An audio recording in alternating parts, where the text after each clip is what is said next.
What if the monster wasn't born that way? What if the monster was made? Not in a laboratory, not in a horror story, but in a classroom where no one saved you a seat. A group chat that went silent the moment you typed.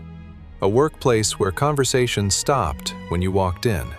Not dramatically, just a beat too late. A family dinner where you realized, slowly, then all at once, that you were the only one who didn't belong.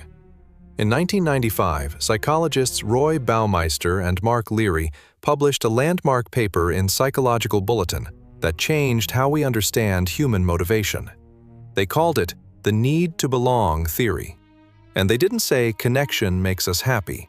They didn't say it's nice to have. They said belonging is a fundamental human need. Same biological category as food, water, shelter. When it's ripped away, your brain reacts the same way it reacts to physical injury. Here's what makes this video different. Most psychology content talks about how exclusion hurts. This video is about what exclusion creates. Because by the time you finish watching, you'll understand the one psychological force that turns ordinary people into what society calls monsters. And you'll never look at anyone the same way again. Strangers, people you love, the person in the mirror. This is how societies create the very things they fear most.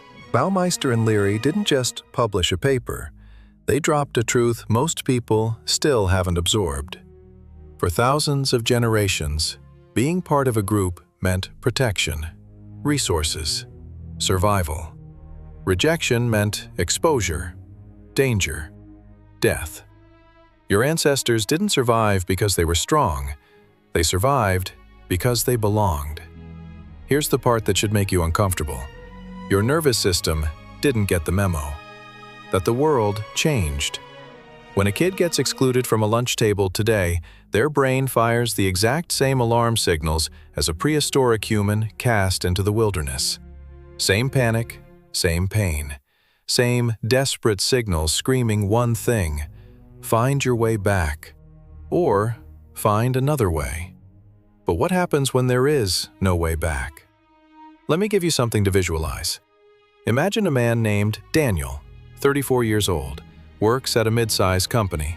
Good at his job, not the best, not the worst. Shows up on time, does his work, polite. Then, over 6 months, something shifts. It starts small, a meeting he wasn't invited to, a group lunch where seats filled up before he arrived. A Slack channel he used to be in, now he notices no messages in weeks.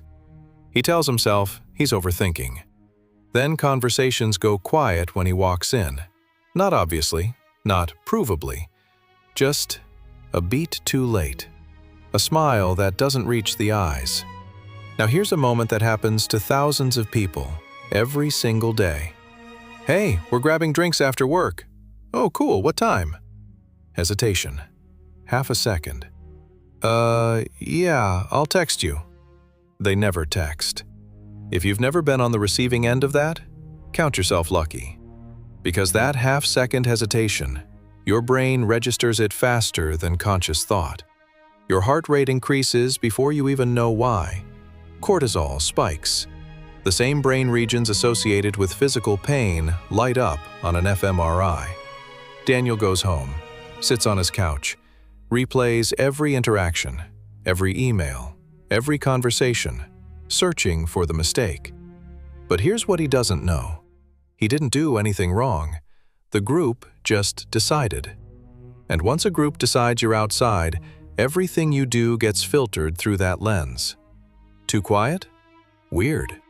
Try harder? Desperate. Pull back? Cold. There is no correct move. Daniel's story doesn't end on the couch.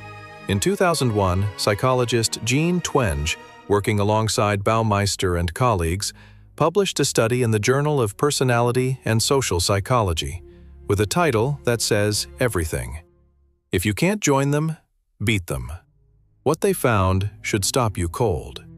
When people are repeatedly excluded, months, years, the need to belong doesn't fade. It doesn't heal. It mutates. This is where psychologist Philip Zimbardo's work becomes terrifying. Zimbardo spent decades studying what he called the Lucifer effect.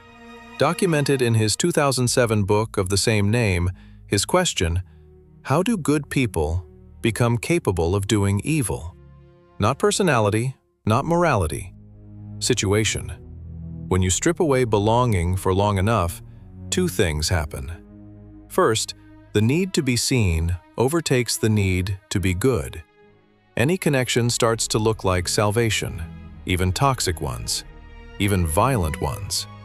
The brain stops being selective, it just needs in. Second, the excluded person stops seeing others as fully human, because society stopped seeing them as fully human first, and the brain learned a lesson.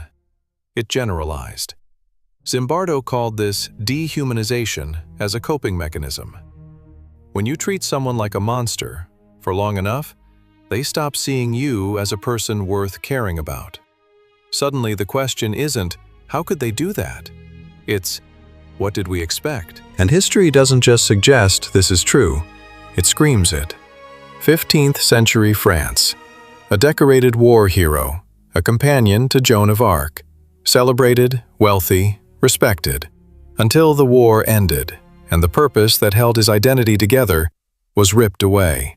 What followed was one of the first documented serial killers in recorded history. History remembers him as a monster. It rarely mentions the exile that came first. 19th century England. A woman who never once in her life felt safe, invisible in her own home as a child, passed between households like a burden nobody wanted. History remembers her only as a killer, who buried husband after husband, child after child. It rarely asks what safety would have even looked like to her. 1966, Texas. A man climbs a tower and opens fire. 16 people never come home. But before he did it, he wrote a letter, begging someone to look inside his head, because something felt wrong, and he couldn't explain it. After his death, doctors found a tumor pressing directly on the part of the brain that governs fear and rage. History remembers the headline. It rarely mentions the letter. Different centuries, different doors that closed. The exact same mechanisms Zimbardo just described. Daniel is still on his couch. He hasn't done anything yet, but the mechanism doesn't care whether it takes 6 months or 16 years. Let me be very clear. Understanding is not excusing. People who do terrible things are still accountable. Nothing in this video lets anyone off the hook. But here's what it does mean, and this is the part most people avoid. Most of us walk through life believing monsters are born, that evil is something you either have inside you or you don't, that we, the good people, are fundamentally different from them. That belief is the most dangerous thing you can hold, because it means you stop looking at your own behavior. You don't notice when you're the one hesitating before inviting someone, when you're the one laughing at the joke that excludes, when you're the one who decided, silently, that someone doesn't belong. The monster in the mirror isn't some dark force inside you. It's the reflection of a society that creates people. It then turns around and condemns. And you're part of that society. So am I. Here's what most people will do right now. They'll feel a sting of recognition, then scroll past, because sitting with this means looking at the times they closed the door. But you're still here, so I'm going to give you 2 ways in. Pick the one that's true for you. If you've been on the receiving end of that half-second hesitation, type, "I know it," because the people who felt it are the ones who can stop passing it on. And if you're brave enough to look the other direction, when was the last time you made someone feel like they didn't belong? No one's watching. Only you know. Drop a word. Not for me, for yourself. Because the people who can name the problem are the only ones who can stop being part of it. This is Mood Frame. Stay curious. Subscribe to Ask Anything.